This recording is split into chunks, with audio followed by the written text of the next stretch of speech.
করছে। অনেকে জানতে চেয়েছেন কন্ডোম ছাড়া কিভাবে সেক্সকে নিরাপদ করা যায়। কন্ডোম ছাড়া সেক্স আদৌ সম্ভব? হ্যাঁ, সম্ভব। তবে কখন তা ঝুঁকিপূর্ণ এবং কখন তা নিরাপদ এই বিষয় সম্পর্কে জানতে হবে এবং এই বিষয় সম্পর্কে প্রত্যেক দম্পতি জানা প্রয়োজন। ইতিমধ্যে কন্ডোম ছাড়া সেক্স সম্পর্কে বেশ কিছু ভিডিও বার্তা দেওয়ার চেষ্টা করেছি। তবে আজকের ভিডিও বার্তায় মূলত গবেষণা ভিত্তিক কিছু তথ্য তুলে ধরার চেষ্টা করব, বিশেষ করে কন্ডোম ছাড়া সেক্সের ক্ষেত্রে কোন কোন গবেষণা হয়েছে এবং সেখানে কোন বিষয়গুলোকে উল্লেখ করা হয়েছে বা গুরুত্ব দেওয়া হয়েছে এই বিষয়গুলো সম্পর্কে প্রত্যেক দম্পতির জানা প্রয়োজন। একটি গবেষণা সেন্টার ফর ডিজিজ কন্ট্রোল এবং প্রিভেনশন, তাদের একটি গবেষণা দেখা গিয়েছে যে যারা কন্ডোম ছাড়া সেক্স করছেন তাদের মধ্যে যৌনবাহিত জীবাণুর সংক্রমণ দ্বারা যৌনবাহিত রোগে আক্রান্ত হওয়ার সম্ভাবনা সবচেয়ে বেশি থাকে।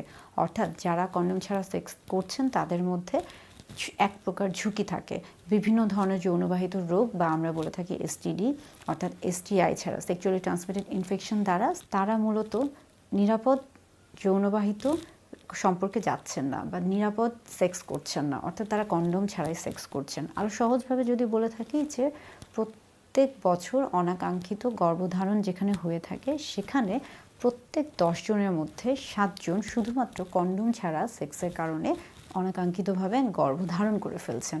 অর্থাৎ কন্ডোম ছাড়া যদি সেক্স করে থাকেন তাহলে সেই ক্ষেত্রে অনাকাঙ্ক্ষিত গর্ভধারণের একটা ঝুঁকি থাকে। Centre for disease control and প্রিভেনশনের যে গবেষণা হয়েছিল সেখানে আরেকটি বিষয় গুরুত্বপূর্ণ ছিল এবং উল্লেখ ছিল এবং সেখানে বলা হয়েছিল প্রত্যেক বছর প্রায় 400 মিলিয়ন সেক্সুয়ালি ট্রান্সমিটেড ইনফেকশন বা সেক্সুয়ালি ট্রান্সমিটেড ডিজিজ নতুন করে দেখা দিচ্ছে বা কেস দেখা দিচ্ছে। অর্থাৎ যারা কন্ডোম ছাড়া সেক্স করছেন তাদের মধ্যে প্রত্যেক বছর 400 মিলিয়ন নতুন করে যৌনবাহিত রোগের আক্রান্ত হচ্ছেন। অর্থাৎ কন্ডোম ছাড়া সেক্স করলে তা কতটুকু ঝুঁকিপূর্ণ হতে পারে এটা বোঝা যাচ্ছে। আরেকটি গবেষণা আছে সেখানে বলা হয়েছে জার্নাল অফ সেক্স রিসার্চ, সেখানে বলা হয়েছে যে যারা কন্ডোম ছাড়া সেক্স করছেন হয়তোবা তারা আগে থেকে প্রস্তুত ছিলেন না, তো সেই ক্ষেত্রে পরবর্তীতে তাদের মধ্যে বেশ কিছু মানসিক চাপ দেখা যায় এবং পরবর্তীতে তারা দেখা যায় যে একটা হীনমন্যতায় ভুগেন এবং অনেক বেশি হয়তোবা লজ্জা বা ভয় বা একটা দ্বিধাদ্বন্দ্বে থাকেন। অর্থাৎ তাদের মধ্যে একটা স্ট্রেস তৈরি হয়ে থাকে, একটা হতাশা তৈরি হয়ে থাকে। অর্থাৎ আপনি যখন সহবাসে যাচ্ছেন তখন অবশ্যই আপনাকে একটা পরিকল্পনা করে যাওয়া উচিত যে আপনি গর্ভধারণ করতে চাচ্ছেন কিনা বা আপনার যে সঙ্গী আছে তিনি আপনার জন্য নিরাপদ কিনা। তা না হলে গর্ভবতী অবস্থায় তাদের ক্ষেত্রে দেখা যাচ্ছে যে গর্ভকালীন সময়ে মায়ের কাছ থেকে নবজাতক বাচ্চার মধ্যে অর্থাৎ গর্ভস্থ শিশুর মধ্যে বিভিন্ন ধরনের জীবাণুর সংক্রমণ হয়ে থাকে এবং এর ফলে কিন্তু বিভিন্ন ধরনের সমস্যা দেখা দিতে পারে। একটা পর্যায়ে কিন্তু দেখা যায় যে অনেক সময় বিকলাঙ্গ বাচ্চা হয়ে থাকে, আবার অনেক সময় কিন্তু গর্ভস্থ শিশুর আরও বেশ কিছু সমস্যা হতে পারে, আবার মারাও যেতে পারে। তাই কন্ডোম ছাড়া সেক্স কতটা ঝুঁকিপূর্ণ এই বিষয়টা সবসময় খেয়াল রাখতে হবে। কন্ডোম ছাড়া সেক্স এই বিষয়টাকে অবশ্যই গুরুত্ব দেওয়া উচিত, কারণ কন্ডোম ছাড়া সেক্স যদি কেউ করে থাকে তাহলে সেই ক্ষেত্রে তাকে বেশ কিছু বিষয় খেয়াল করতে হবে। প্রথমত হচ্ছে তার সঙ্গীর বিষয়ে খেয়াল করতে হবে যে যার সাথে আপনি শারীরিক সম্পর্কে যাচ্ছেন অর্থাৎ আপনার যিনি সঙ্গী আছেন তিনি আপনার জন্য নিরাপদ কিনা বা আপনার জন্য ঝুঁকিপূর্ণ কিনা। যদি এমন হয়ে থাকে যে তিনি আপনার বিশ্বস্ত সঙ্গী এবং আপনি ছাড়া বা আপনারা দুজন স্বামী স্ত্রী ছাড়া আপনারা তৃতীয় কোনো ব্যক্তির সাথে শারীরিক সম্পর্কে নেই, তাহলে সেই ক্ষেত্রেই শুধুমাত্র কন্ডোম ছাড়া সেক্স সম্ভব।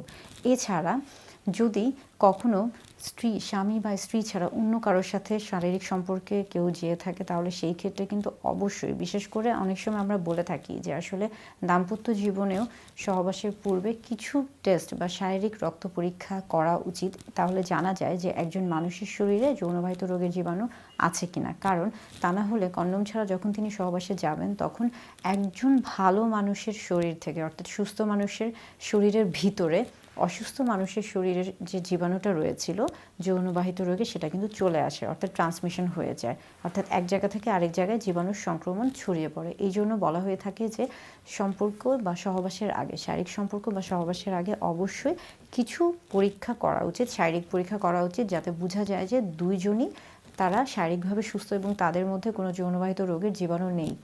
এটা আরেকটা গুরুত্বপূর্ণ বিষয় হচ্ছে যারা কন্ডোম ছাড়া সেক্সে যান তাদের ক্ষেত্রে খেয়াল করতে হবে যে যদি তারা এরকম পরিবার পরিকল্পনা পদ্ধতি চিন্তা করে থাকেন যে ভবিষ্যতে স্বামী স্ত্রী ইতিমধ্যে তারা হয়তোবা বাচ্চা নেবেন না, তাহলে সেই ক্ষেত্রে যদি তারা কন্ডোম ছাড়া সেক্সে যেতে চান তাহলে তাদের মধ্যে বেশ কিছু বিকল্প। সেই ক্ষেত্রে যদি কন্ডোম ছাড়া সেক্সে যেতে চান তাহলে সেই ক্ষেত্রে আপনাদেরকে বাকি যে অন্যান্য যে জন্ম নিয়ন্ত্রণের যে পদ্ধতিগুলো রয়েছে সেগুলো ব্যবহার করতে হবে। যেমন ধরুন যে জন্ম নিয়ন্ত্রণের বেশ কিছু পদ্ধতি রয়েছে। একটি হলো একদম স্থায়ী পদ্ধতি, একটি হলো অস্থায়ী পদ্ধতি। অস্থায়ী পদ্ধতির মধ্যে আবার স্বল্পমেয়াদী এবং দীর্ঘমেয়াদী। স্বল্পমেয়াদীর মধ্যে আমরা বলে থাকি যে কন্ডোম, এটা নারী পুরুষ উভয়ের ক্ষেত্রে রয়েছে। আর হচ্ছে এছাড়া দেখা যায় যে বিভিন্ন ধরনের পিল বা খাবার বড়ি পাওয়া যায়, এটা কম্বাইন্ড পিল রয়েছে, মিনি পিল রয়েছে। আবার অনেক সময় অনেকে ইমার্জেন্সি কন্ট্রাসেপটিভ পিল খেয়ে থাকেন। তবে ইমার্জেন্সি কন্ট্রাসেপটিভ পিলের ক্ষেত্রে অবশ্যই খেয়াল করতে হবে যে একজন দম্পতি বা একটি দম্পতি বা একজন নারী যেন জীবনে কখনোই ইমার্জেন্সি কন্ট্রাসেপটিভ পিল গ্রহণ না করে থাকে, সেটাই যেন তার একটা লক্ষ্য হয়ে থাকে। কারণ এটা আসলে একদমই ইমার্জেন্সি অর্থাৎ জরুরি অবস্থা ছাড়া কখনোই এটা গ্রহণ করা উচিত না। এছাড়াও দেখা যাচ্ছে যে দীর্ঘমেয়াদী অস্থায়ী পদ্ধতির মধ্যে বেশ কিছু পদ্ধতি রয়েছে, যেমন ধরুন কপারটি, আইওডি, ইমপ্ল্যান্ট।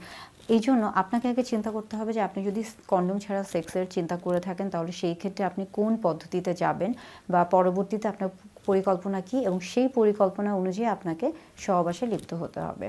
আরেকটা গুরুত্বপূর্ণ বিষয় হচ্ছে যে সহবাসের আগে বা কন্ডোম ছাড়া সেক্সের আগে এই বিষয়গুলো অবশ্যই খেয়াল করতে হবে। তাহলে এখন জানতে হবে যে যদি কন্ডোম ছাড়া আসলে সেক্স করে থাকেন তাহলে সেই ক্ষেত্রে ঝুঁকি কী কী থাকতে পারে। সেই ক্ষেত্রে দুটো ঝুঁকি রয়েছে, একটি হলো অনাকাঙ্ক্ষিত গর্ভধারণ হতে পারে এবং আরেকটি হলো যৌনবাহিত রোগের জীবাণু দ্বারা সংক্রমণ হতে পারে এবং যৌনবাহিত রোগে আপনিও আক্রান্ত হতে পারেন। এবং এই দুটো বিষয় খেয়াল করে বা এই দুটো বিষয় মাথায় রেখে আপনাকে চিন্তা করতে হবে যে আপনি কিভাবে আপনার দাম্পত্য জীবনটাকে অতিবাহিত করতে চাচ্ছেন। সেই ক্ষেত্রে অবশ্যই নিজেকে সচেতন হতে হবে, অর্থাৎ স্বামী স্ত্রী উভয়কে সচেতন হতে হবে। অবশ্যই চেষ্টা করতে হবে স্বামী স্ত্রীর মাঝে যেন বিশ্বস্ততা থাকে, একজন আরেকজন অর্থাৎ দুজনের মধ্যে যেন সম্পর্ক নিবিড় হয় এবং নিজেদের স্বাস্থ্য সম্পর্কে দুজনেই যেন সচেতন থাকেন, দুজনের মধ্যে যেন জীবাণুর কোনো সংক্রমণ না থাকে। সেই ক্ষেত্রে একটা নির্দিষ্ট সময় পর পর আপনারা শারীরিক পরীক্ষা করতে পারেন এবং পাশাপাশি পরিবার পরিকল্পনা যে পদ্ধতিগুলো আছে সেগুলো আপনারা নিজেদের মধ্যে আলোচনা করে তৈরি করতে পারেন বা যে কোনো একটা পদ্ধতি অবলম্বন করতে পারেন। তবে একটা বিষয় জানা প্রয়োজন যে বা মাথায় রাখা উচিত, অনেকে মনে করে থাকেন যে যদি কন্ডোম সহ সেক্স করে থাকেন তাহলে সেই ক্ষেত্রে হয়তো বা তিনি পরিতৃপ্তি বেশি পাবেন। এটা ভুল ধারণা। নারী পুরুষ উভয়ের ক্ষেত্রে কন্ডোম বাজারে পাওয়া যায় এবং পুরুষদের ক্ষেত্রে কন্ডোম খুবই পরিচিত এবং এটা খুবই সহজলভ্য। স্ত্রীদের ক্ষেত্রে কন্ডোম সহজে পাওয়া যায় না এবং এটা হয়তো বা পুরুষদের ক্ষেত্রে কিছুটা এটা ব্যয়বহুল হয়ে থাকে। তবে স্বামী স্ত্রী উভয়ে কন্ডোম ব্যবহার করতে পারেন এবং কন্ডোম ব্যবহার করলে অস্বস্তি অনেকের থাকে যে অনেক সময় যোনিপথ কিছুটা শুষ্ক থাকে বা লুব্রিকেশন ঠিকমতো হয় না। তাদের ক্ষেত্রে যদি এই কন্ডোমগুলো ব্যবহার করা হয়ে থাকে তাহলে কিন্তু তাদের যে যৌন তৃপ্তি এটা কিন্তু অনেকটা ভালো হয়, উন্নত হয়। অর্থাৎ কন্ডোম নিয়েও যে একটা ভ্রান্ত ধারণা রয়েছে যে কন্ডোম ব্যবহার করলে হয়তো বা যৌন তৃপ্তি সর্বোচ্চ হবে না, এটাও ভুল ধারণা। বরং কন্ডোম ব্যবহার করলে একটা পিচ্ছিল পদার্থ বা পিচ্ছিল একটা ভাব তৈরি হয়ে থাকে এবং যার কারণে কিন্তু যৌন আনন্দ বৃদ্ধি পায়। এবং যেহেতু তখন আপনি নিশ্চিন্ত থাকেন যে গর্ভধারণের সম্ভাবনা নেই, সেই ক্ষেত্রে আপনি কিন্তু খুব সহজেই সর্বোচ্চ সময় বা সর্বোচ্চ যৌন তৃপ্তি পেতে পারেন। অর্থাৎ ওই সময়ে সর্বোচ্চ যৌন তৃপ্তি খুব সহজে লাভ করা সম্ভব হয়ে থাকে। তবে কারো যদি কোনো নির্দিষ্ট কন্ডোমের নির্দিষ্ট কোনো উপাদানে অ্যালার্জি থেকে থাকে তাহলে সেই বিষয়টা আপনাদেরকে খেয়াল করতে হবে। সেই ক্ষেত্রে হয়তোবা ওই উপাদানটিকে বাদ দিয়ে বা ওই নির্দিষ্ট যে ব্র্যান্ড রয়েছে সেটাকে পরিবর্তন করতে হবে। অর্থাৎ কন্ডোম ছাড়া সেক্স ঝুঁকিপূর্ণ। তবে সেই ক্ষেত্রে যদি কন্ডোম ছাড়া সেক্সের পরিকল্পনা করে থাকেন, অর্থাৎ গর্ভধারণের যদি কোনো পরিকল্পনা থাকে তাহলে সেই সঠিকভাবে সেটা পরিকল্পনা করা উচিত।